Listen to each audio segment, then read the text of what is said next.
Pra ne e kemi pas për zemër ta shtojmë sigurinë e vendit, kurse këta të tjerët e kanë pas për zemër me shtu sigurinë e lagjeve private të shtëpive milionshe ku ata jetojnë. Të dashur qytetarë, dallimi mes PLDK-s dhe Albin Kurtit është shumë i madh.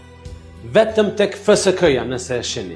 Në kohën tonë, buxheti vjetor i FSK-s tashmë është 216 milion euro, kurse në të kaluarën ka qenë vetëm 60 milion euro.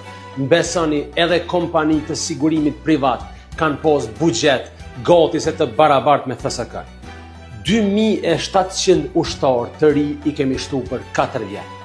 Asnjë të vetëm nuk e kanë shtuar ata.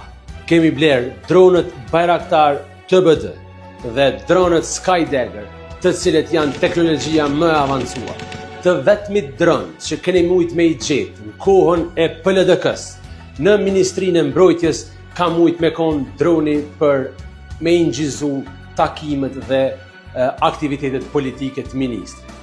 Gjithashtu po e bën fabrikën e municioneve. Për herë të parë do të ketë municion të prodhuar në Kosovë e i cili do të ndodhë në fund të vitit.